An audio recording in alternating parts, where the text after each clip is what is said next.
Bueno, muchas gracias. Buenas tardes. Me es difícil, Vilma acá me va a ayudar. Yo estoy acá no como periodista, sino como una víctima más. Recién les decía, como alguien que creí que nunca iba a pasar por esta situación, porque nadie está exento de que pase por esto. Desgraciadamente, uno no se da cuenta cuando va cayendo en los brazos o en las manos de un golpeador. Al principio siempre todos son iguales, divinos, simpáticos. En mi caso, el amor de mi vida, la persona con la que yo elegí tener un hijo y con la cual pensaba terminar mis días. Desgraciadamente, ahí viene la pregunta, ¿cuándo cambió? La primera pregunta que hacen todos, y le hacen todos a las mujeres golpeadas. Y es la primera pregunta que no tenemos respuesta, o que no sabemos cómo decirlo. Nadie cambia de un día para otro, y ninguna mujer aguanta un golpe de un día para otro y se queda. Primero empieza la violencia o el manejo psicológico, después el verbal, después empiezan los empujones y después recién empieza la violencia física. Cuando uno llega al punto de la violencia física, ya su cabeza no es la misma, desgraciadamente. Uno aguanta cosas que no pensó que iba a aguantar. Al principio pensamos, bueno, es un mal día y pensamos que tenemos la culpa de alguna de las cosas que hacen, porque eso nos hacen creer. Y así va pasando cada vez más. Yo hacía 2 años que le pedía a mi ex marido de separarme y mi ex marido no se iba.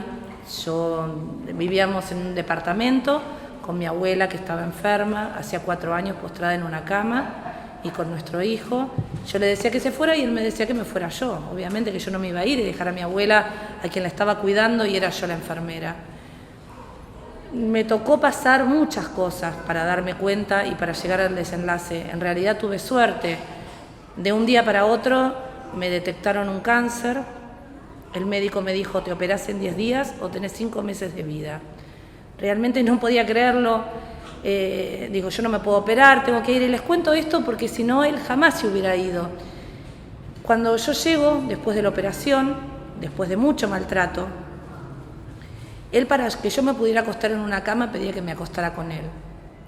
Obviamente que yo no accedí y terminaba durmiendo en el living con mi hijo y los perros, recién operada con medio pulmón menos. Le pedí que se fuera y él no se iba. Llegó una discusión, un intercambio verbal muy fuerte con mi hijo, y mi hijo llorando me dijo, prefiero vivir en la calle antes de seguir viviendo con él. Ahí fue donde yo dije, basta. ¿Qué es lo que yo estoy haciendo? Y estaba totalmente decidida que se fuera, pero él no se iba. Eso nos pasa a todas las mujeres golpeadas. Le decimos que se vayan, pero el resultado no es. El lunes de esa misma semana murió mi abuela. El martes, el día que la cremamos, él le dice a mi hijo que se va, pero que va a volver y que yo le iba a pedir de rodillas que volviera. Por eso les cuento esto, porque si no hubiera pasado toda esta situación, él nunca se iba de la casa. Yo obviamente que le perjuré que nunca iba a volver a nuestra casa. Y así fue, pero pasaron 5 meses que yo ya estaba separada y donde mi ex marido, al no volver y ver que yo no le pedía por favor que volviera, la cosa cada vez era peor, cada vez más irascible. Y ese día, un 21 de abril del 2011, era un jueves santo, viene a traerme a mi nene, como tantas veces. Yo ya no lo dejaba entrar porque creía que tomaba las precauciones necesarias para que no me golpeara, como ya habíamos pasado situaciones de violencia, cosa que la verdad que no era así, porque un golpeador no se detiene por nada. Ese día tenía totalmente planeado lo que él iba a hacer, porque me estaba esperando con un ramo de flores, me pidió subir al baño y cuando subió a mi casa casi me mata. Empezó a decir que quería llevarse una cosa u otra y a raíz de eso él empezó a golpearme adelante de mi hijo, me inmovilizó totalmente, me hizo una fractura expuesta de tabique a cabezazos y el pulmón que tenía recién operado no pegaba contra la pared para reventármelo. Yo no tengo dudas que fue un intento de asesinato, obviamente que no lo pude probar. Si hoy salvé mi vida es gracias a mi hijo, que él pudo ir a llamar a los vecinos. Y acá abro un paréntesis y les hablo a todos como personas que nos pasan cosas y todavía, desgraciadamente, en nuestra sociedad está el no te metas. Los vecinos que mi hijo pudo ir a pedirle que me ayudaran, no se animaron a entrar. Solamente uno. Y gracias a ese vecino que entró hasta la mitad del living de mi casa y mi ex marido vio la sombra, me soltó. Si no, yo hoy estoy segura que estaría muerta. Eso creo que es lo primero que tenemos que ver, saber que con la ley, no solamente con la ley, disculpen, con el 144, que nosotros podemos denunciar, no solamente puede denunciar la víctima, sino también todos podemos denunciar. Si sabemos que alguien pasa por una situación de violencia, somos responsables también de que a esa persona no le pase nada. Yo sabía que cuando me pasaba una situación de esta tenía que denunciar. Agarré a mi hijo, me fui corriendo a la comisaría 33 con una fractura expuesta de tabique y chorreando sangre. Corriendo y mirando para atrás que mi ex marido no nos estuviera corriendo. Cuando llego hice la denuncia, y acá está lo primero que tenemos que hacer todas, es pedir y exigir que haya un médico forense. Como era un Jueves Santo, no había médico forense, y yo no sabía qué era lo que tenía que hacer. Entonces le digo, ¿qué hago después de hacer la denuncia? Y me dice, bueno, el lunes vaya a la calle Sopardo. Digo, pero yo no me puedo quedar sangrando 4 días y con el hueso fuera de lugar. No sé qué hago, voy a un hospital público, puedo ir a una clínica. No, vaya donde quiera.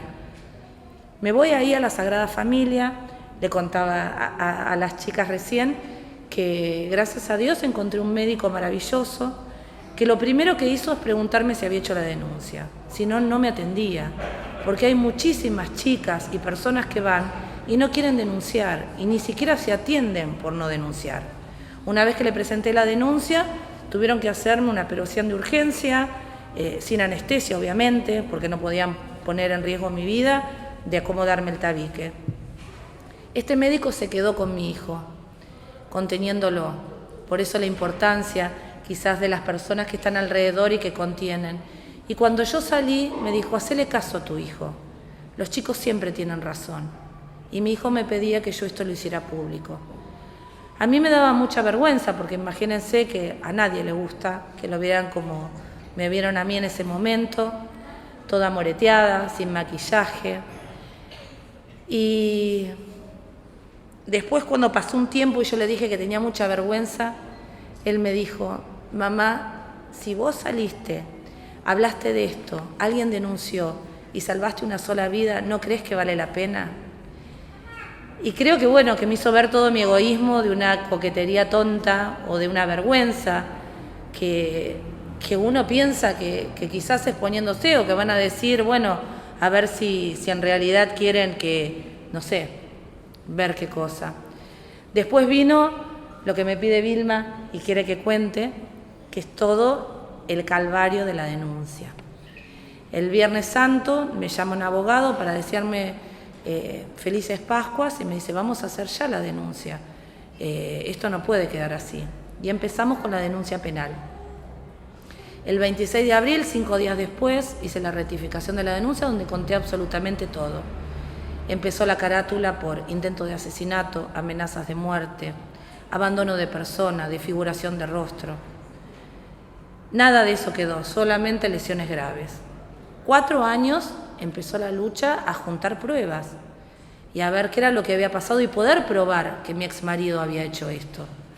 Tenía 3 testigos del edificio, una testigo que contaba cómo temblaban las paredes cuando mi exmarido me pegaba, una cámara Gesell a mi hijo, que fue el principal testigo, donde contó absolutamente todo y estaba avalada por un juez esa cámara de que mi hijo decía la verdad. Empezaron las pericias psicológicas, lo que habla también la ley de violencia de género, que es el maltrato institucional. Desgraciadamente la pasamos muy mal durante estos 4 años, porque la víctima siempre pasa a ser la acusada, a quien no le creen, a quien le dicen barbaridades, quien tiene que probar absolutamente de todo. Yo he llegado a tenerme que levantar la remera para mostrar que tenía una cicatriz por la operación de cáncer porque me decían que era mentira. Me iba a hacer, para quedar bien, un taller junto con padres que no podían ver a sus hijos, porque en la fiscalía yo tenía que dar explicaciones y decir, mi hijo no podía estar tanto tiempo conmigo. Entonces, más allá de que iba a una escuela doble turno, tenía que hacer actividades para no estar casi nada conmigo. Y tenía que ir a cada rato a decir qué era lo que hacía, cómo era como madre, juzgarme. Y cuando digo que iba a hacer una terapia de grupo para que esto me sirviera dentro de lo que era el expediente, me dijeron que eso lo hacía para levantar hombres. Estas son algunas de las pocas cosas que tuve que pasar. Pasar por aberraciones, porque cada 3 meses mi hijo no puede olvidar todo lo que pasó, ni en ese momento, ni lo que pasó y las cosas que le hizo el padre a él, porque si no le dan una revinculación. Desgraciadamente, hasta hoy, a los chicos le dan revinculación, por más que estén acusados los padres de violación, porque hasta que no haya una sentencia firme, le siguen dando la revinculación a los chicos. Y es una vergüenza, después lo que hacen es pedir perdón, cuando los chicos lloran y se agarran de las madres. Y las madres terminan, como le pasó a Andrea del Boca, casi presa por 2 años por impedimento de contacto. O tenés que pagar una multa carísima cada vez que los chicos no quieren ir con el padre. Porque desgraciadamente hoy la ley protege a estos golpeadores y que no solamente eso, sino que no pierdan ninguna de las dos partes. Estos 4 años fueron de mucha lucha, sobre todo en esto. Las mujeres que tienen hijos y que pasan por esta situación tienen una doble problemática, porque no es solamente alejarse del golpeador. Yo cuando pasó todo esto me dieron primero una medida cautelar en la cual estuve presa en mi casa y mi hijo en el colegio, porque era lo mejor que podíamos aspirar, una medida cautelar que no se pudiera acercar dentro de nuestro domicilio. Después de eso y de pasado 3 meses, el juez me dice, mire, la verdad que no puedo hacer más nada si él no se acercó. Pero por suerte, como hay gente buena dentro de la justicia también, me dijo, ¿por qué no va a la Oficina de Violencia Doméstica de la Corte Suprema en la Valle 1250? Y ahí hace la denuncia, le van a dar la medida cautelar el tiempo que sea necesario. Fui después de 3 meses hice la denuncia, porque uno cree que la denuncia la puede hacer nada más que en el momento. Después de 3 meses hice la denuncia y me dieron una medida cautelar mejor, 500 metros a cualquier lugar donde nosotros nos podemos mover. Esto hizo que estemos un poquito menos presos, por lo menos. No existía el botón antipánico, donde había un policía, llamarlo y decirle que esté cerca para que no se acerque. Pero bueno, desgraciadamente las medidas cautelares no son eternas y siempre la víctima es la que tiene que estar con miedo, mientras el golpeador está en su casa. Yo siempre digo, si un hombre le pega a otro hombre en la esquina, va preso por disturbios. Si un hombre le pega a una mujer, no va detenido. Mi causa sigue no solamente en lo civil, que ahí lo seguí para que pasara esto, sino en lo penal, cuando uno con los abogados tiene todo un temita, ¿no? Porque ahí en la Oficina de Violencia Doméstica, que es maravilloso para que todos recomienden que vayan a denunciar, llegan cosas que son importantísimas. Primero, las mujeres no saben dónde ir, porque viven y conviven con el golpeador. Entonces se le da la exclusión del hogar en el momento. Y esto es importantísimo, porque no saben dónde ir. Hablamos de 277 mujeres muertas en el 2014, pero no hablamos de las que se suicidaron porque no saben a dónde ir. Entonces creo que esto es importantísimo, que sepan que se puede dar una exclusión del hogar. Después la medida cautelar, después una contención psicológica y además abogados gratuitos. Acá hay varias víctimas que saben lo que nos ha pasado con abogados, que desgraciadamente nos han hecho perder causas. Yo hasta que llegué a mi abogado penalista, el último, el doctor Fito Sánchez Blanco, Adolfo Sánchez Blanco, me costó muchísimo porque casi perdemos mi causa. A mí me dijeron que la parte penal corría sola, que no tenía que hacer nada. Hasta que un día suena mi teléfono y me llaman del juzgado en lo criminal número 12, el secretario, para decirme que si yo no quería que a mi ex marido le dieran la probation, que me presentara el otro día aunque sea sin abogado, porque se había dado cuenta que mi causa estaba abandonada y que no había movido un solo papel. Ahí me contacto con mi abogado, que es ahora el doctor Sánchez Blanco, Y intentamos idear para contestar al otro día que mi ex marido no le den la probation. Logramos que no le den la probation, ellos fueron a casación, por suerte no se la dieron, pero perdí parte de la querella. ¿Qué significó esto? Que ante un fallo adverso yo no podía apelar, y fue desgraciadamente lo que me pasó. Llegamos al juicio oral por lesiones graves agravadas por el vínculo. La verdad que totalmente tranquila. Días, ¿no? Esto fue hace 15 días nada más. Una fractura expuesta de tabique. Las lesiones graves ustedes saben que son por el tiempo. Pasaron 4 años y yo todavía las tengo. Yo hasta el día de hoy no puedo respirar. Yo trabajo de periodista, tengo que usar la voz, no puedo, como ven, tengo muy mal. Respiro por la boca, me quedo sin voz. Les voy a mostrar que yo no puedo respirar hasta el momento de hoy. No me pasa aire, tengo que respirar sí o sí por la boca. O sea, esto totalmente probado, habiendo presentado los papeles de que a mí me operaron, que no me lo hice sola, que fue en ese momento. 5 vértebras de la cervical tengo fuera de lugar de los golpes que me daba. Presenté una tomografía de enero del 2011 y de mayo del 2011, donde ven que mi columna estaba perfecta, mi cervical estaba perfecta y que tenía 5 vértebras fuera de lugar. Cuando a mí me llaman el día anterior al juicio el secretario de la Fiscalía para decirme qué era lo que iba a pasar, y me dice, a mí me extraña mucho que con todas estas pruebas, pocas veces en un caso de violencia de género, hay tantas pruebas en contra. Hay un testigo presencial avalado por un juez, mi hijo, 3 testigos, uno que decía cómo temblaban las paredes, el que entró a tu casa. Están las pruebas presentadas donde vos no podés respirar, donde tenés las 5 vértebras fuera de lugar. ¿Cómo sus abogados no intentaron un juicio abreviado para que él no vaya preso? La pena es de 3 a 10 años de prisión. Para mí, estos tienen un as bajo la manga. Cuando me dijo así, yo dije, ¿qué puede hacer? 7 testigos en contra que digan que me pegué sola contra la pared, es imposible. Y me quedé tranquila. Al otro día, cuando empieza el juicio, el mismo juez no fiscal, que se había opuesto totalmente a que le dieran una probation a mi ex marido, se dio vuelta y salió a defenderlo, sin ni siquiera nombrar las lesiones que yo tenía. Ni siquiera nombró las lesiones que yo tenía en el cuello. Intenté hablar en el medio de un juicio oral, uno no puede hablar, obviamente, que me hicieron callar. Cuando van a dar el fallo, el doctor Gerlero, que es el fiscal que a mí me tocó, se escondió, ni siquiera fue a dar la cara porque entraron todas las cámaras a ver el fallo. Mi abogado, desgraciadamente, que estaba atado de pies y manos porque no podía hacer un alegato, no podía apelar, no le podía preguntar a mi ex marido. Nosotros nos presentamos y no podíamos hacer nada. Estuvimos ahí nada más que para escuchar el fallo. Le dieron el beneficio de un juicio abreviado dentro del juicio. Como sabían que yo no podía apelar, era la única forma de dejarlo en libre. Desgraciadamente, acá terminó mi historia. No muy bien, porque, no logré lo que quería. Mi ex marido se declaró culpable. Reconoció que me hizo una fractura expuesta de tabique, a cabezazos, que pegaba a mi pulmón contra las paredes. Pero como confesó, entonces le dieron la pena mínima. Hoy me queda nada más que estar acá, ayudar a otras mujeres para que no pasen lo mismo y sobre todo luchar por mi hijo, que todavía estamos peleando para que no se le dé una revinculación. Si algo le recomiendo siempre a las madres y a todos los que ustedes puedan decir, es que todas las que tenemos hijos estudien las leyes de los derechos del niño.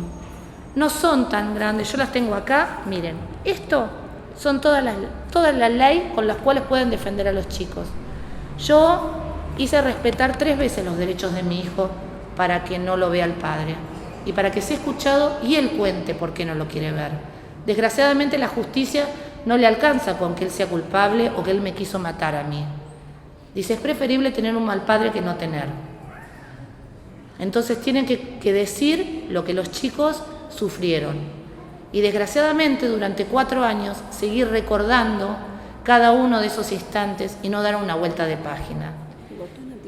Creo que por esto es por lo que tenemos que luchar. Yo recién, como me dice Vilma, después de 4 años y de tener fallo ya y que mi ex marido se haya declarado culpable, estamos los dos con botón antipánico, porque no podemos estar tranquilos por la calle. Otra vez la víctima es la que está presa. Mi hijo tuvo que dejar de hacer la vida normal que estaba haciendo porque tenemos miedo. Él ahora se puede acercar tranquilamente y tiene miedo que lo secuestre. Yo hay cosas que no las puedo decir públicamente porque no las puedo probar, las denuncias que me hizo contra mi hijo. Y desgraciadamente a muchas madres que pasaron con esto entienden y saben lo que hacen. Nos dan donde más los duelen, en nuestros hijos. Acá tengo una víctima que vino, que hablamos hoy por Facebook, y desgraciadamente sus hijos los tiene el padre. Y desgraciadamente estamos en una justicia donde Arce, que está comprobado que mandó a matar a la mujer, él y la madre, por un sicario, le dieron la tenencia de los hijos. Y la familia de esa madre no los puede ver. Estas son las cosas que tenemos que cambiar. ¿De qué nos sirve tener 100 millones de cosas si los jueces no lo hacen? La marcha esta del 3 es importantísimo para que nos escuchen y para que digan basta, que no haya una más. Esta mañana me levanto, pongo el noticiero, una mujer de 43 años murió a manos de su ex marido a mazazos adelante de su hijo de 12 años. Y lo más alarmante de todo esto, que cuando yo le pregunté a Fabiana, la presidenta de la Casa del Encuentro, de los 277 asesinos por las 277 víctimas del año pasado, ¿cuántos hay que están presos? Menos del 10% están procesados. No presos, procesados. Estamos hablando de asesinos.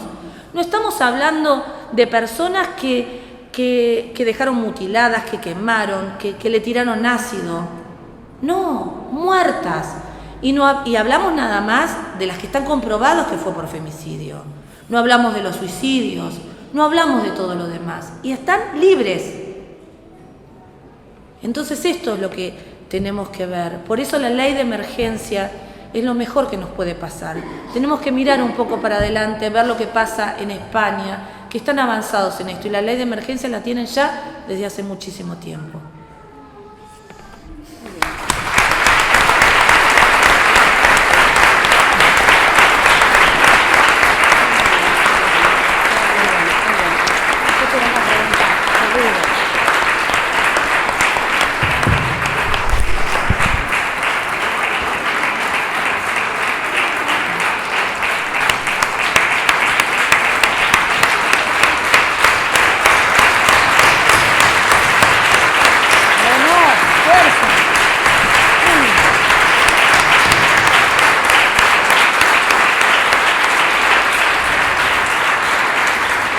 Bueno, quiero decirles que además está presente Nehuen, el hijo, que además es periodista, que además, la verdad, que se pare, dicen. Perdóname,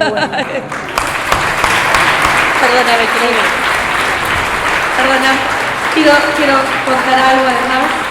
Mi hijo, que tiene mucho que ver con todo esto, hoy tiene 12 años. Tenía 8 en ese momento, hizo una página de Facebook a los 8 años, no a la violencia. Escribió violencia con B larga porque no sabía cómo se escribía. Antes de cumplir los 9 años, recibió un premio internacional, el premio Arcángel San Gabriel en la Biblioteca Nacional, entregada de la mano del embajador de la paz, Osvaldo García Napo, por su aporte a la violencia, contra la violencia de género.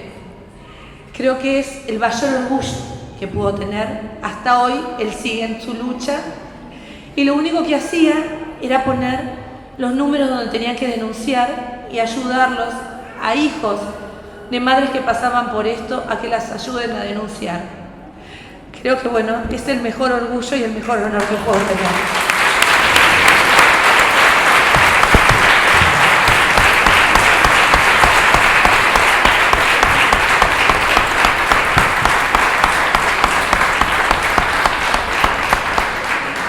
Antes de empezar mi intervención, quería decirles que hoy tenía que estar acá presente también Laura Miller.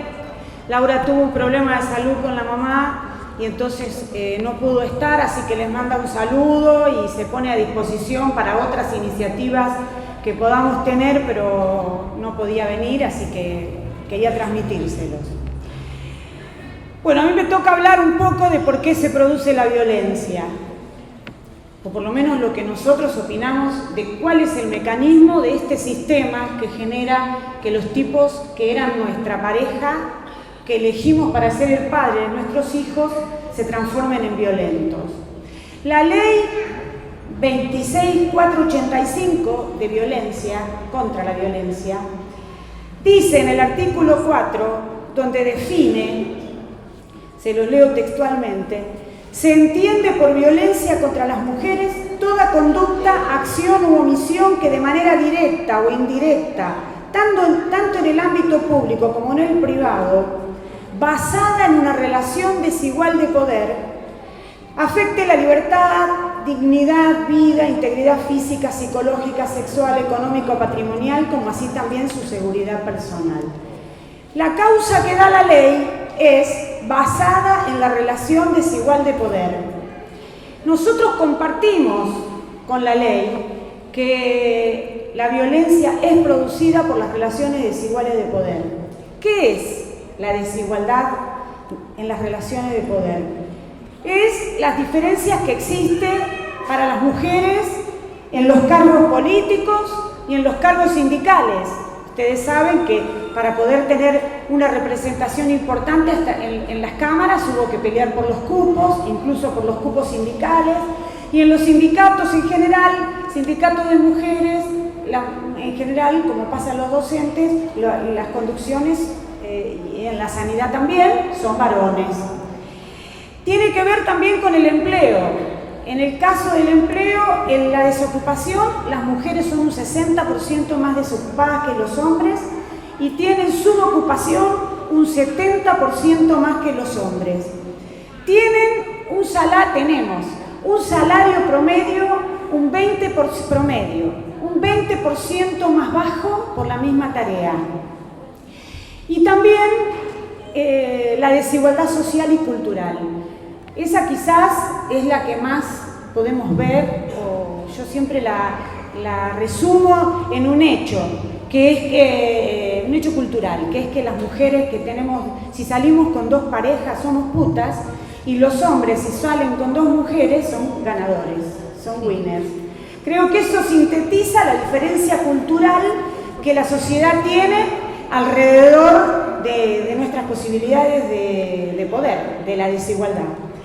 Y eso ha naturalizado, y sin que las mujeres tengamos verdadera noción, conciencia de los efectos de lo que implica la desigualdad, algunos hechos cotidianos que después tienen que ver con cómo se profundiza.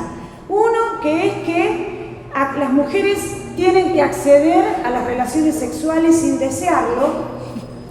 Otro, que realizan más trabajo doméstico que los varones, incluso trabajo doméstico no pago, que tienen que asumir el cuidado y la responsabilidad de los hijos. Las mujeres, no solo que cuando estamos en pareja tenemos la responsabilidad de los hijos, sino que además cuando nos separamos nos tenemos que llevar los hijos, porque una mujer que se separa y los deja es vista como una mala mujer, y fundamentalmente postergar las iniciativas personales. Eso es visto naturalmente por la sociedad, que una mujer diga, no tenga un momento para decir, bueno, ahora quiero parar, estudiar, trabajar, hacer algo para mí.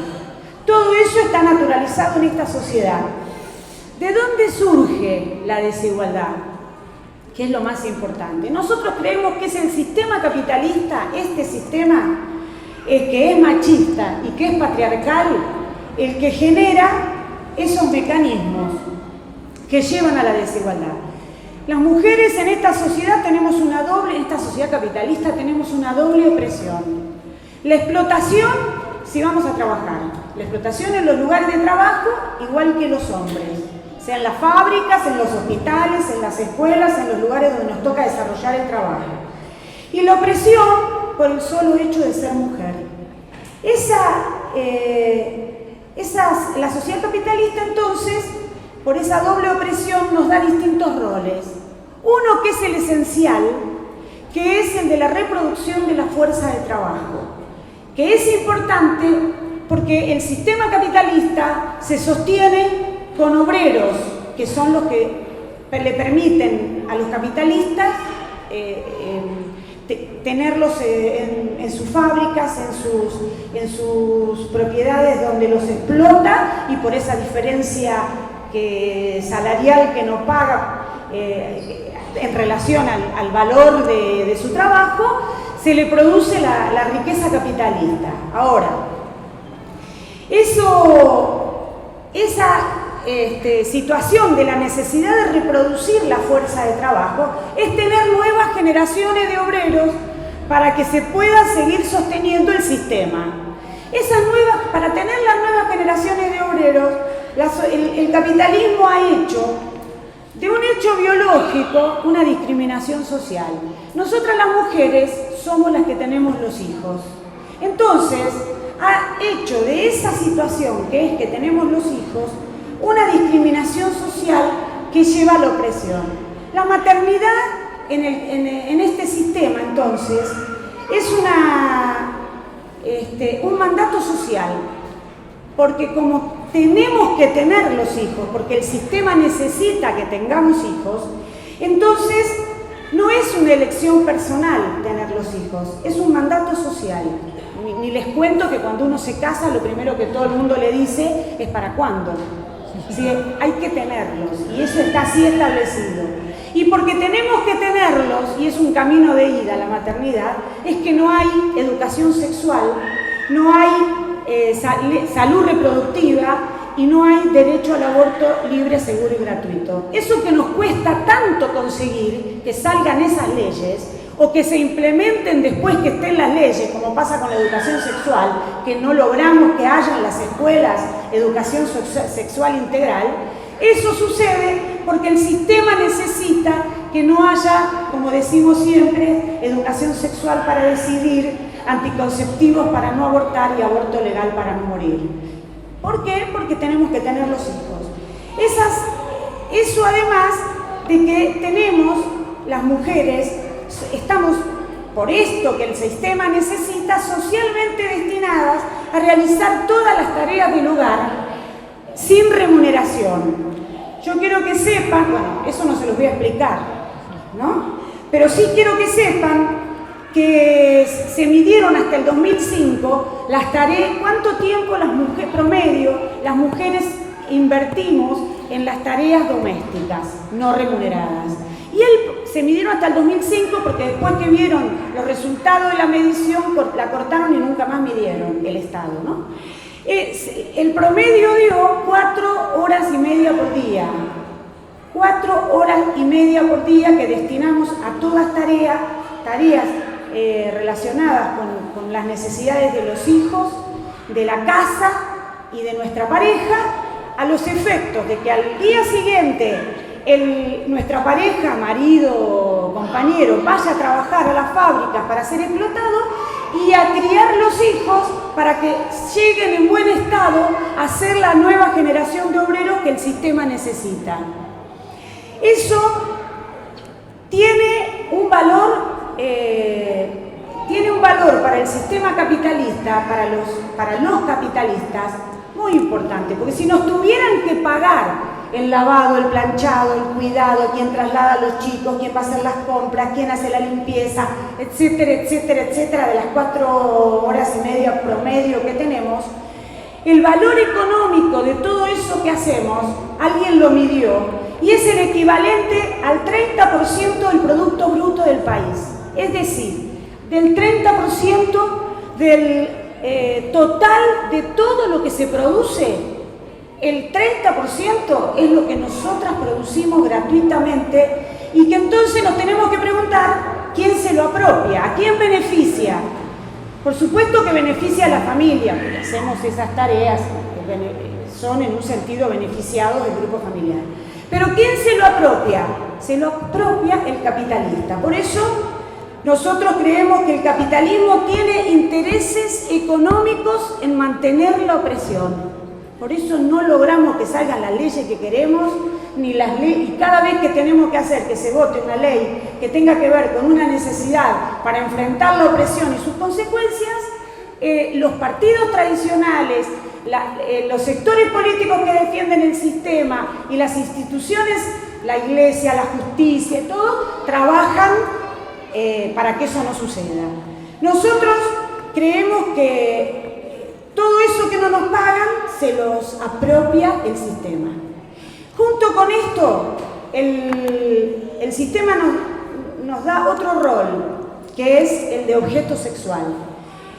Ese rol de objeto sexual está tan naturalizado como que a las mujeres, y encuentran razones, incluso las explican, a las mujeres se nos puede pegar, se nos puede abusar, se nos puede violar y se nos puede someter a la trata, que es la peor, la más cruel de todas las opresiones, que es la que nos considera como esclavas sexuales y entonces nos explotan como mercancía.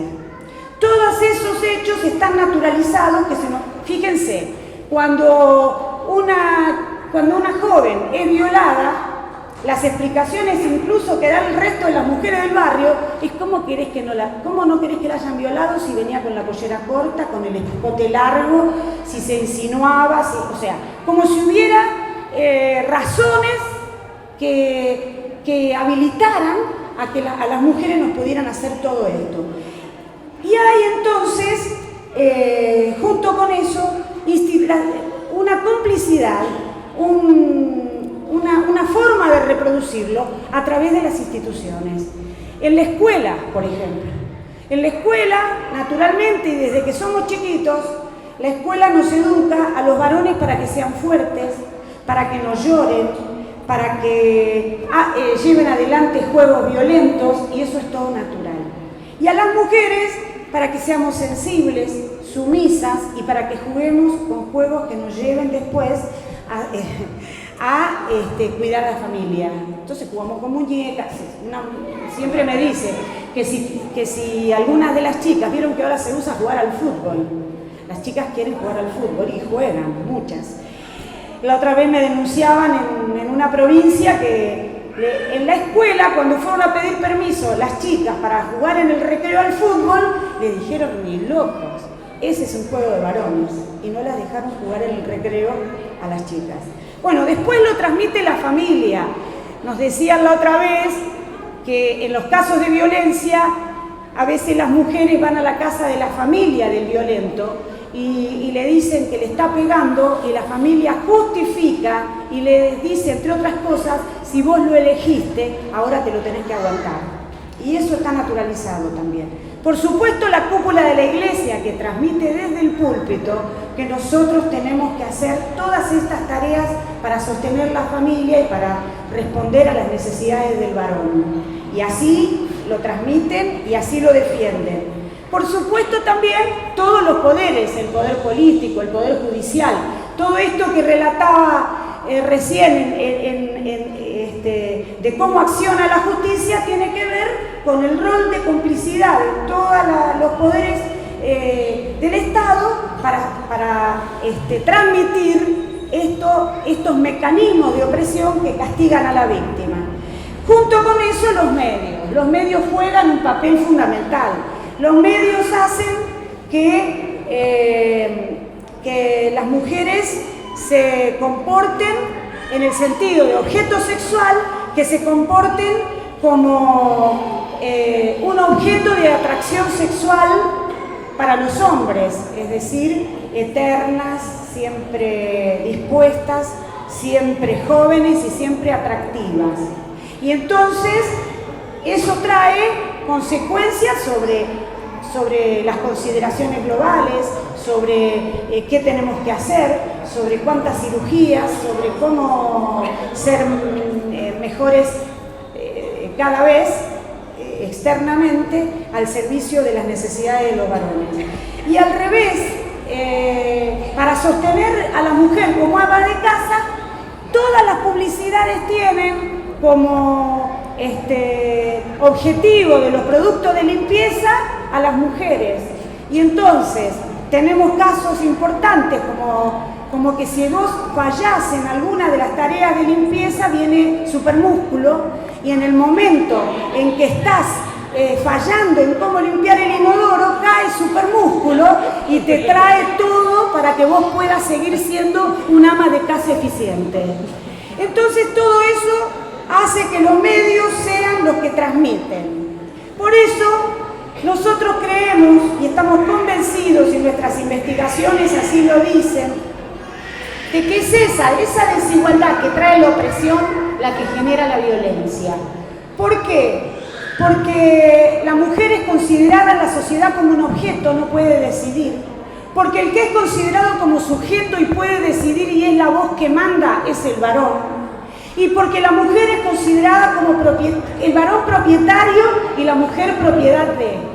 Y tanto es así que a las mujeres nos consideran que primero somos propiedad de los padres y sin intermedios pasamos a ser propiedad de la pareja. Y nunca hay un estado en el que somos propietarias de nuestro futuro. Siempre tenemos que ser propiedad de. Y eso quiere lograr siempre sumisión por control. Entonces de ahí, de todo ese mecanismo, es que se generan los cambios en el hombre que trae la violencia. Por eso, justamente por eso es tan importante que las mujeres comprendamos que este no es un problema público, sino que esto lo genera el sistema y es social. Porque solo comprendiendo eso, las mujeres nos vamos a animar a denunciar. Porque como decía bien Alejandra, las mujeres opinamos que nosotras nos equivocamos al elegir el marido. Y por eso nos da vergüenza salir a denunciar, porque vivimos la censura social de que somos como raras, nos equivocamos al elegir el marido, y entonces nadie ve que es un fenómeno social, cultural, provocado por este sistema que lleva a que tengamos un tipo que era un divino cuando nos casamos, como ella relataba, con el cual tuvimos uno o muchos hijos y después se transforma en un monstruo. De eso es responsabilidad este sistema, su mecanismo y la complicidad de todas las instituciones de este sistema contra las que nos toca pelear, como ella bien relataba, incluso en las situaciones de violencia. Por eso, como opinamos que esto es así, nosotros desde Juntas hacia la Izquierda, nuestra organización de mujeres, donde incluimos mujeres independientes que no coinciden políticamente en todo con nosotras, pero que nos juntamos para dar la pelea contra todos estos temas, peleamos contra la violencia y peleamos por todos los derechos de las mujeres. Y peleamos por todas las expresiones concretas que eso tiene cotidianamente en la sociedad, por eso acompañamos los casos de violencia, como nos pasó con nuestra compañera que terminó en un femicidio en Córdoba, Paola Costa, pero logramos salvar con vida a Martina, su hija, que le tenía en su pecho, y porque nos movilizamos y ocupamos el juzgado y casi que no sé qué le hacemos a los jueces y a los fiscales, logramos que la salgan a buscar y que aparezca con vida y salvamos a Martina. Y nos parece también que tenemos que pelear contra las causas de fondo y por un cambio en esta sociedad. Si no logramos ese cambio, y nosotros creemos que es cambiando el sistema de conjunto, porque la esencia de este sistema necesita de la opresión y sus consecuencias para sostenerse como sistema. Por eso nos cuesta tanto, porque cualquiera diría, escúchame, 277 muertas, ¿cuánto más necesita una mujer presidente? Un congreso con 40% de mujeres, o una legislatura donde Alejandro presenta por segunda vez la ley de emergencia para sensibilizarse y decir que van a votar medidas de emergencia, porque hasta que resolvamos el problema social va a pasar mucho tiempo. ¿Por qué no son sensibles? ¿Por qué no logramos que las voten? Parece irracional, pero la explicación es que defienden en esencia lo que este sistema, defienden este sistema y sus consecuencias. Por eso nosotros queremos cambiarlo por una sociedad sin opresión, sin oprimidos, y queremos una sociedad más justa e igualitaria. Y ahí vamos por la pelea de fondo. Pero mientras tanto, consideramos que necesitamos la emergencia, porque eso nos va a dar herramienta para que las mujeres se animen a denunciar antes, para que la sociedad se anime a no abrirse a un costado y callarse la boca, para que cada mujer que en un barrio siente que otra mujer de al lado sufre violencia, tenga las herramientas necesarias para hacerse solidaria y no hacer silencio y dejar a las mujeres que vivan la tortura de lo que significa no solo el juicio y vivir aterrorizadas en un hecho de violencia, encerradas en su casa y solas. Eso no lo podemos volver a permitir. Por eso los invitamos a que nos organicemos para dar la pelea, la de emergencia y la de fondo. Nada más.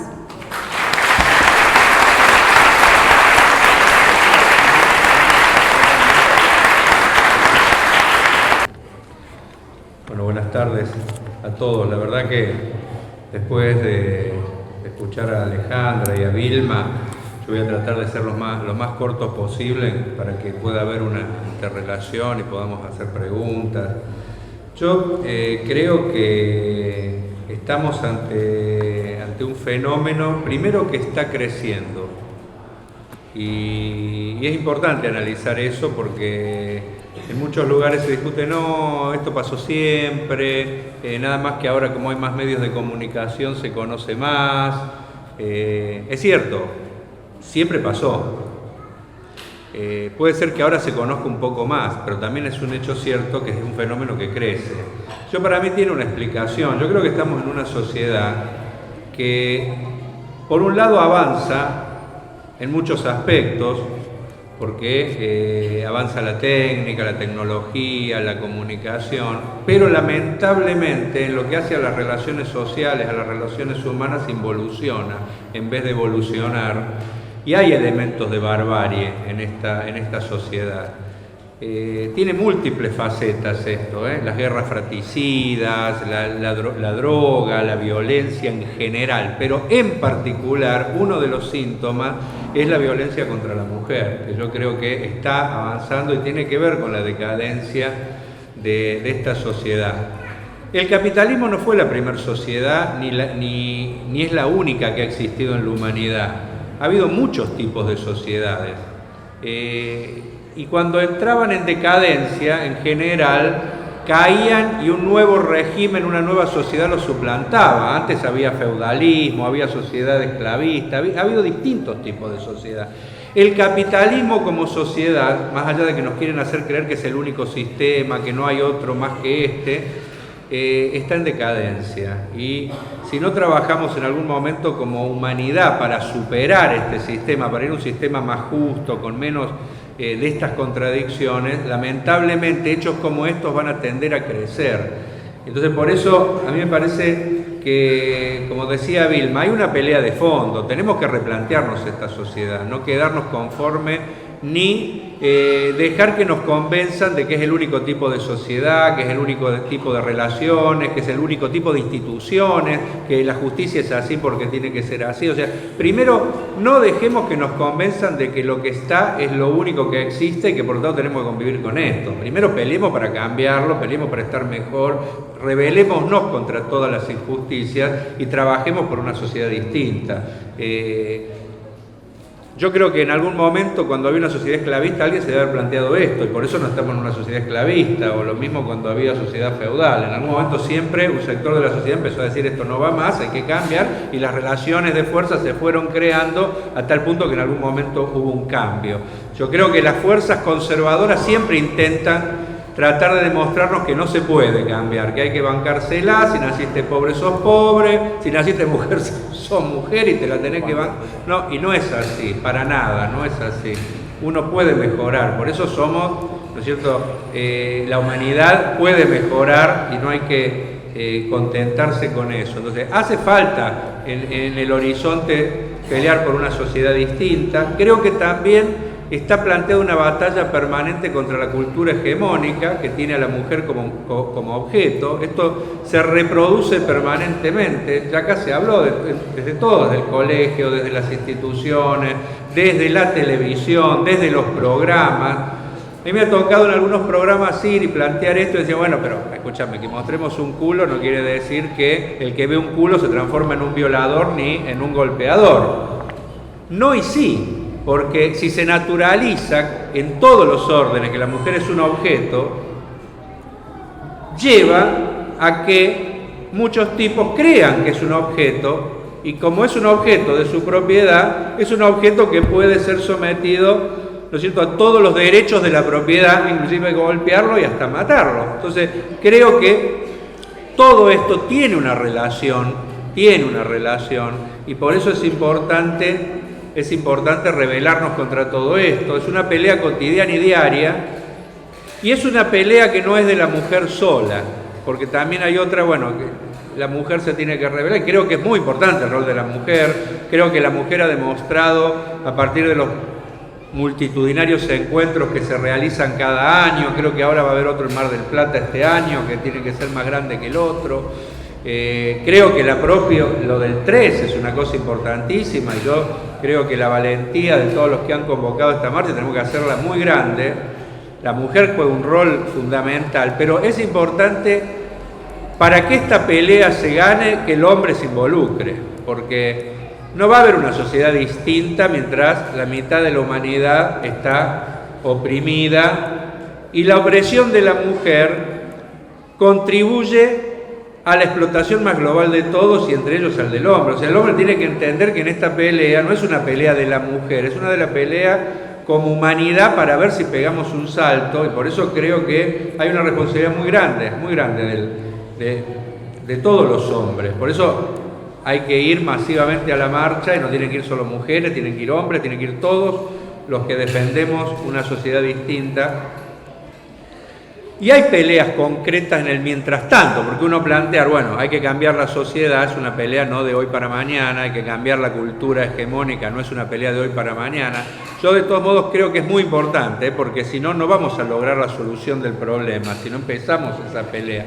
Pero hay muchas cosas que se pueden hacer en el mientras tanto y en el inmediato. El tema de la violencia, decretar la emergencia en violencia de género, es una cosa que se puede hacer y está al alcance de la mano. Tenemos que preguntarnos por qué no se logra que se concrete. Yo, como decía Pablo, yo presenté hace 3 años el primer proyecto. Se cayó, nunca lo trataron en la comisión, que lo tenía que tratar. A los 2 años cae el proyecto. A fin del año pasado lo volví a presentar para que tenga estado parlamentario. Tiene estado parlamentario. No se logra que en las comisiones se lo trate. ¿Qué es lo que...? Porque no es una gran cantidad de dinero, por supuesto. Ley sin dinero es ley muerta. O sea, ley sin plata para aplicarlo es una ley. Se votan muchas leyes así, se votan leyes para quedar bien para la tribuna, pero después no se le vota el presupuesto y por lo tanto es letra muerta, porque no se puede ejecutar. Pero no es tampoco sumas siderales. Por ejemplo, se aplican y se gasta dinero en cosas superfluas, mucho más dinero que el que podría permitir atacar este flagelo. Tiene que ver, como bien se dijo acá, por un problema de concepción. Se habla mucho ante las cámaras, se habla porque es políticamente correcto. Ese es un logro, lo mismo es un logro de la batalla que se viene dando para identificar el problema, porque hasta hace unos años ni se hablaba del tema, era una cosa, se hacían los boludos, no existía, claro, no existía ni femicidio, ni ahora todos hablan, pero ojo, todavía siguen hablando para la tribuna, porque donde tienen que actuar, que es en las cámaras, para decretar la emergencia, para decretar, ¿no es cierto?, fondos, para tomar medidas, todavía sigue siendo. Y tiene que ver con este tema. A mí me toca participar de sesiones donde todos los diputados nos ponemos un cartel, porque hubo una sesión donde nos pusimos todos este cartel, pero después vas a una reunión chiquita y las bromas que vos escuchás ahí sobre el mismo tema muestran que en realidad es todo una pose, porque en la esencia, y se festejan, porque este tema de la sociedad patriarcal es algo que está muy arraigado, y en las instituciones más todavía, está muy arraigado.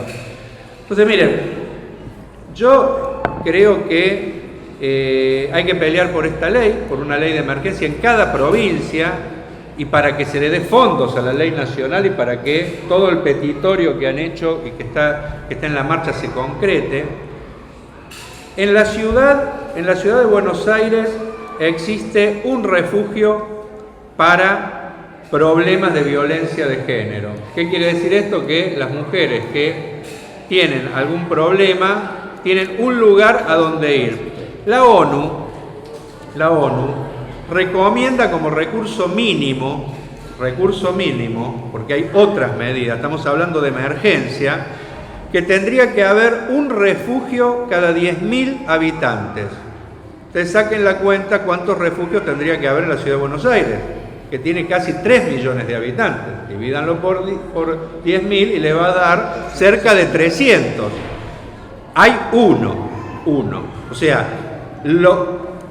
lo que considera la ciudad de Buenos Aires como importante es 300 veces menos que lo que recomienda la ONU para tratar la problemática. Ahora, ¿Por qué es tan importante el tema de tener casas refugios cerca, incluso de donde viven las mujeres que sufren esta problemática? Porque si no hay un lugar a donde ir con sus hijos, la mujer se queda con el golpeador porque está condenada por una cuestión económica, por una cuestión social, a quedarse donde está el golpeador. Y por lo tanto, cuando después termina pasando lo que pasa, que termina en el femicidio o casi femicidio, uno no puede decir que es por un problema individual de esa persona. El Estado no hizo absolutamente nada para brindarle la posibilidad a esa mujer que tenga un lugar a donde ir, ¿no es cierto?, donde puedan recibirlo, tenga un lugar para estar, pero mucho más que eso, porque desde ya tampoco se trata de que tenga una cama, porque si tiene una cama pero no tiene ningún tipo de posibilidad de salida para la escolaridad de sus hijos, de contención psicológica, de contención jurídica, de contención para incluso una salida laboral, va a salir del refugio y va a volver, porque en algún momento le van a decir, bueno, no te vas a quedar acá viviendo toda la vida, tenés que volver a la vida, y va exactamente a volver a la misma situación. Con un refugio es imposible tratar esto. Ojo, pero la ciudad de Buenos Aires es de avanzada, porque tiene un refugio. En la mayoría de las provincias no hay ninguno. Por lo tanto, se jactan de esto, los funcionarios en los debates. A mí me ha tocado discutir con la funcionaria del área, que es mujer, y que dice que en realidad no hace falta más porque no reciben consultas. Es muy simple, no se reciben consultas, entre otras cosas, porque la mayoría de las mujeres ni saben, o mejor dicho, saben que no tienen a dónde recurrir y por lo tanto ni siquiera se plantean recurrir a ningún lado porque saben que la respuesta va a ser nula y se terminan quedando con el golpeador. Se dice, no, pero acá no es un problema. Ojo, dicho por la funcionaria que está a cargo del área y que es responsable de esta respuesta. Acá no hay tantos problemas. Las cifras dicen lo contrario, porque las cifras que da la Casa del Encuentro hablan de que el 10% de los femicidios son en capital. Y es un promedio mayor a lo que significa poblacionalmente la capital en relación al país, porque la capital no tiene el 10% de la población del país, son 40 millones, son 4 millones tendría que tener, la capital no llega a 3 millones de habitantes, es decir, en la capital hay más femicidios que en la proporción, ¿no es cierto?, nacional.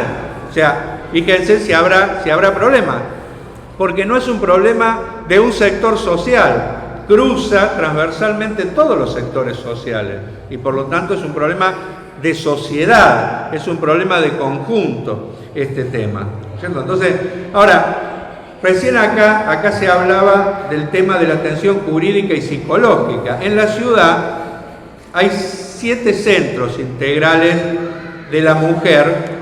Nosotros, así como proponemos que se abra un refugio por comunas el primer año, otro en el segundo, hasta llegar a las cifras que plantea la ONU, pero por lo menos que haya uno inmediato por comuna, el año que viene 2, también planteamos que tendría que haber un centro, ¿no es cierto?, como mínimo por comuna. Fíjense en lo que pasa. Hoy en día,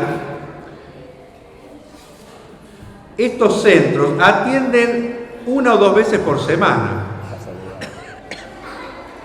O sea, si uno va a buscar un abogado, tiene que empalmar justo una vez o 2, ¿no es cierto?, que un día o 2 caer justo en el día que está. En general hacen ir a las mujeres cada 15 días, pero no para seguir las causas, sino porque muchas veces esas abogadas que están a cargo de la ciudad necesitan justificar cada 15 días que atienden algo para poder cobrar, porque si no, no les paga el gobierno de la ciudad. Entonces se transforma en un trámite más administrativo que realmente gente que está pauperizada económicamente tampoco va a brindar una gran atención. Que por eso entiendo perfectamente todo lo que contaba acá Alejandra. En general son contratadas las abogadas que tienen. Para atención psicológica solo hay 1 o 2 psicólogos por cada uno de estos centros, que como dije son muy pocos, atienden 3 veces por semana, también están en la misma situación que los abogados, están en una situación de precarización laboral tremenda y en general derivan a los hospitales para cuando hacen solo consulta de admisión y después derivan a los hospitales que están colapsados, ¿no es cierto? Porque los de la ciudad de Buenos Aires hay un mito de que son de primera con relación a la provincia, pero ustedes tienen que saber que desde hace años no toman personal, entonces se van cerrando servicios porque el que se jubila no es reemplazado por otro y por lo tanto prácticamente en ningún hospital de la ciudad se brinda una buena atención y si uno va, que hagan la prueba, le van a dar un turno de acá 4 meses más o menos para que se atienda. Estamos hablando en situaciones de urgencia, o sea, situaciones donde hay que responder inmediatamente. No está preparado, o sea, el sistema no está preparado absolutamente para nada. El presupuesto es del 0,07 para, o sea, no es el 1, es el 0,07 de una ciudad que es riquísima. Vuelvo a insistir, esto es el primer mundo comparado con el Gran Buenos Aires o comparado con otros lugares. Estamos hablando de la ciudad más rica del país. Ahora, la falencia que tiene la ciudad más rica del país nos puede permitir ver cómo es en el resto de los lugares. Nosotros planteamos un aumento de emergencia, por lo menos, que ya se destine medio punto, estamos peleando por medio punto del presupuesto, de mínima, para que en un periodo vaya al 1%. Ustedes tienen que saber que, por ejemplo, a las empresas de la basura que dan un servicio pésimo se les da el 7% del presupuesto. O sea, se les regala plata porque está demostrado que se les regala cerca del 70%, que es solamente curro. O lo que se gasta en publicidad para hacerle la campaña a Macri presidente es más, ¿no es cierto? 5 veces más que esto que se plantea. Es decir, miren, yo creo que pelear por leyes de emergencia donde se hagan refugios, donde haya la posibilidad de una buena atención y contención en todo lo que hace a la contención psicológica, a la contención legal, es parte de una bandera que tenemos que tener y no nos tenemos que resignar, porque el presupuesto, ¿qué es el presupuesto? Es el dinero nuestro. El presupuesto es lo que recaudan de una y otra manera de lo que todos ponemos. Entonces, ¿cómo se distribuye el presupuesto? Muestra un poco la matriz de qué es lo que quiere hacer un gobierno y la importancia que le da a determinados temas. Si se habla, si ustedes escuchan hablar de gente que está comprometida contra la violencia de género, y posiblemente muchos aparezcan en la marcha, porque vuelvo a insistir, hay campaña electoral y es políticamente correcto estar en la marcha del 3 y hablar contra esto, pero después no hacen nada teniendo la posibilidad para que se destine mínimamente un presupuesto, se abran estas casas refugio de contención. Estamos hablando de fuerzas que no están comprometidas realmente. La justicia, nosotros tenemos una justicia arcaica, clasista, porque es una justicia que al que tiene mucha plata le va a garantizar lo que quiera, al que tiene poca o no tiene acceso económico nada, y está atravesada por problemas de atraso cultural, de machismo. Bueno, todo lo que contaba acá Alejandra es una muestra de esa, pero hace muy pocos días tuvimos 2 jueces que se hicieron un fallo aberrante con relación a un chico. O sea, ahora, pero eso no es anormal. Usted tiene que saber que eso, que por ahí sorprende, es algo común y corriente. Común y corriente. Ojo, me vuelvo a insistir, si se alejan más todavía un poquito de la capital, las barbaridades, o sea, para que un violador vaya preso, para que un golpeador, o sea, pero...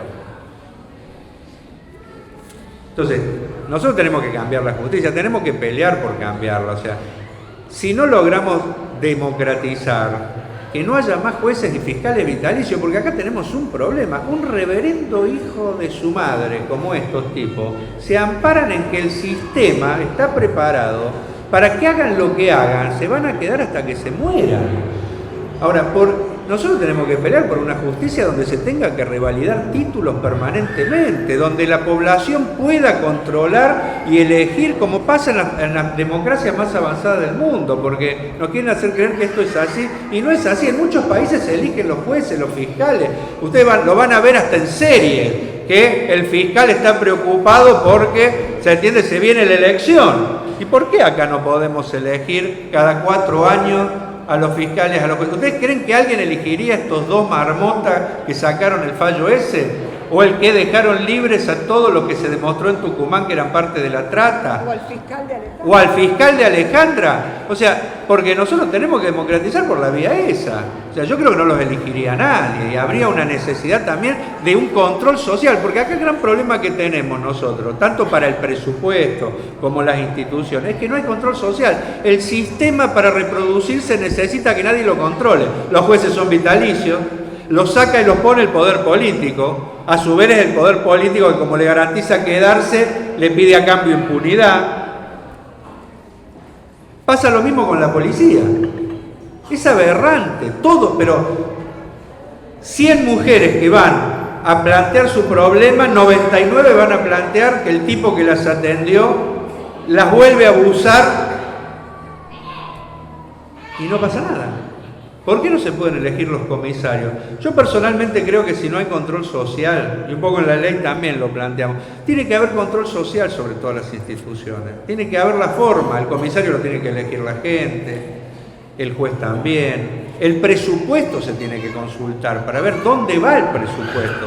¿Por qué se gasta tanto en esto que no sirve para nada y no se quiere gastar ni siquiera medio punto en garantizar que haya refugios para la mujer golpeada, para la mujer abusada? ¿Por qué se gasta esta forma? Yo creo que como sociedad tenemos, porque ahí muchas veces me preguntan, bueno, ¿pero qué hacemos? Desde ya hay que trabajar para intentar identificar quiénes son la gente que no está por el progreso social, sino que está por el conservadurismo, por seguir manteniendo este estado de cosas. Que yo le digo algo, nada se mantiene tal cual está, Yo creo que hay retroceso. Mantener el statu quo es retroceder como sociedad. Es que hoy hubo este año casi 300, va a haber 400 de acá a poco tiempo, va a haber 500, va a haber 1000, porque la sociedad esta se está deteriorando. O sea, tiene que haber control social, hay un involucramiento de todos para que estas cosas cambien. Nunca hubo un cambio social sin la participación social ni de la gente. Si queremos que las cosas cambien, tenemos que participar. Y parte de participar, para mí, es pedir controlar. O sea, pedir control. No aceptemos más votar cada 4 años y que el que gana hace lo que quiere. No aceptemos más que se vote un presupuesto ni sabemos qué. O sea, empecemos a exigir como sociedad que haya control social. ¿Por qué no podemos elegir los jueces? ¿Por qué no podemos elegir los comisarios? ¿Por qué no podemos discutir el presupuesto? ¿Por qué no se puede hacer alguna forma de presupuesto participativo? Que la gente vote cuáles son las prioridades. ¿Por qué no podemos poner el orden de prioridades a discusión y a votación de la sociedad? ¿Necesitamos más metrobuses? ¿Necesitamos que se gaste lo que se gaste en propaganda para que el jefe de gobierno sea presidente?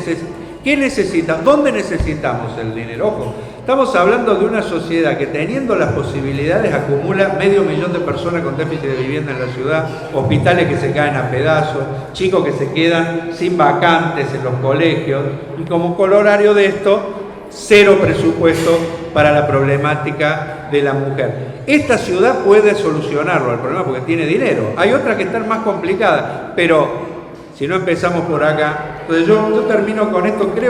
Yo creo que el gran debate en este tema es comprometernos todos desde ya a ir el 3. Tenemos que hacer que sea un basta, que sea hasta acá llegamos, que sea una señal a las autoridades de que tienen que tomar, porque se pueden tomar medidas. Es falso que hay que esperar a que haya un cambio no sé cuándo. O sea, se pueden tomar medidas ya. Y son importantes estas medidas para dar una señal. Ahora, tiene que haber compromiso social. Tenemos que comprometernos todos a interpelar a las autoridades, a exigirles a las autoridades formas de participación para controlar que lo que se dice se haga. Porque, miren, yo estoy cansado de ver acá actos y actos y actos donde los funcionarios hablan, pero cuando la gente se va, acá se vota lo opuesto. sea, se vota otra cosa, y lamentablemente la sociedad muchas veces no participa, no interpela, es como que un poco nos han acostumbrado a dejar en manos, ¿no es cierto?, del que elegimos la responsabilidad. Miren, no dejen en manos de nadie la responsabilidad. El futuro, que es de todos, lo tenemos que controlar entre todos. Y si no hay una mirada presente sobre las instituciones, sobre los que elegimos, tengan claridad de que al final ese tipo, mujer o lo que sea que elijan, va a terminar yendo para otro lado. Porque acá, lo que sí hay acá es un lobby muy grande de los que quieren que las cosas sigan como están. Eso sí deambulan por acá, ¿eh? Se discute alguna resolución que está planteando el problema de algún derecho reproductivo, se llena de sotanas acá. Se discute este tema y van a ver deambular sotanas. Se discute el problema de que se le va a quitar el presupuesto al del juego, todos los áreas del juego están acá. Se discute que a lo mejor algún terreno público quedó vacante, todos los grandes grupos inmobiliarios andan por acá. Lo que no anda muchas veces es la gente. Ojo, han hecho todo para que no venga la gente. Acá, por ejemplo, hasta el año pasado las sesiones eran a la tarde, con un contenido de que la gente salía de laburar y viniera. Ahora son a la mañana, para que no venga nadie, si es posible. Antes permitían que en el arranque de la sesión uno pudiera hablar de los problemas de la coyuntura sin necesidad de pedirle al bloque mayoritario permiso. Cada uno podía agarrar la palabra.